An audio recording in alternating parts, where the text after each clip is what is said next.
बघा आज आपण बनवणार आहोत उडीद वडे. त्यासाठी मी इथं ना उडदाची डाळ बघा भिजवून घेतलेले, एक 6 ते 7 किंवा रात्रभर पण भिजवून घेऊ शकतात बघा आपण. आता आपण याच्यातील सर्व पाणी काढून घेऊयात. बघा याच्यातील सर्व पाणी काढून घेतले. आता आपण हे एका मिक्सरच्या भांड्यात टाकून व्यवस्थित बारीक करून घेणार आहोत. पाणी अजिबात वापरायचं नाही बघा. गरज असली तरच थोडं 2-3 चमचे आपले पोहे खायचे एवढं पाणी वापरायचं, जास्त पाणी वापरायचं नाही.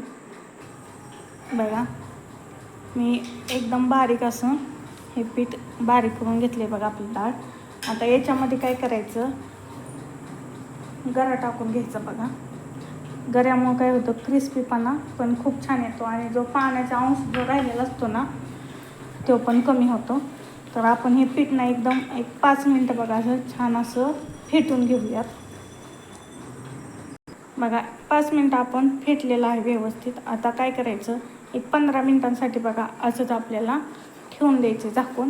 म्हणजे याच्यातील काय होईल, गरा चांगला आपला पिसेल. बघा एक 15 मिनटं झालेले आहे. तर आपलं पीठ व्यवस्थित भिजलेलं आहे बघा. आता आपण याच्यात फक्त मीठ टाकून घेणार आहोत. तर तुम्हाला जिरी किंवा काही टाकायचं असलं तर तुम्ही टाकू शकतात बघा, चिली फ्लेक्स वगैरे. पण मी इथं फक्त मीठ टाकून घेणार आहे. बघा आपण चवीनुसार मीठ टाकून घेऊयात.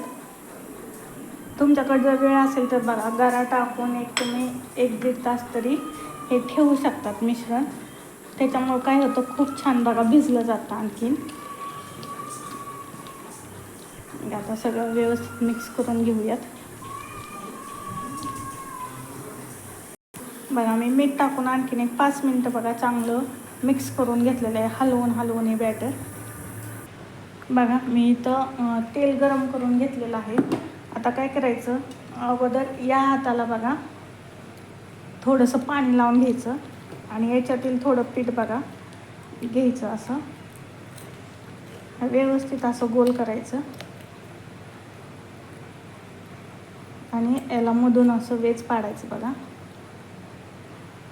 आणि ह्या हातावरती घेऊन हे असं बघा तेलात सोडायचं.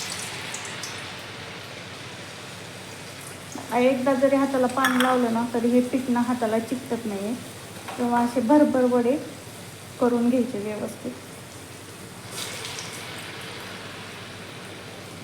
खूप छान होतात. तुम्हाला जशा आकारात हवेत बघा, लहान मोठे त्या आकारात तुम्ही बनवू शकता. आणि आपण जो गरा टाकलाय बघा त्याच्यामुळं खूप छान क्रिस्पीपणा येतो या वड्यांना. बघा तुमचं पीठ तर व्यवस्थित नसेल होत ना बघा, लगेच करायचं असतं तर थोडासा सोडा घालायचा बघा आपला खायचा.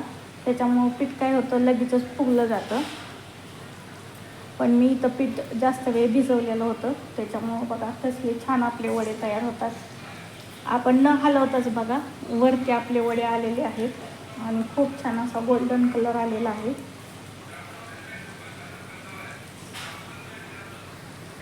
बघा तेल चांगलं तापलेलं होतं त्याच्यामुळे व्यवस्थित वडे होतात. आता आपण पलटी करून घेऊयात बघा. सगळे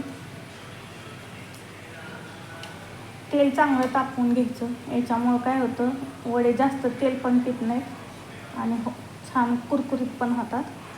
आता आपण ही मीडियम गॅसवरती बघा तळून घेऊयात. बघा सर्व वड्यांना आपले एकसारखा आणि खूप छान असा गोल्डन कलर आलेला आहे बघा. आणि बुडबुडे पण कमी लागलेत आता. तर आपले हे वडे व्यवस्थित आतून पण तळलेत. आता आपण हे काढून घेऊयात. बघा आपले वडे खूप छान असे तुम्ही पाहू शकता. कसला छान आवाज येत आहे, एकदम कुरकुरीत असे झालेले आहेत बघा. आतून पण पाहू शकतात बघा, एकदम जाळीदार असे झालेले आहेत.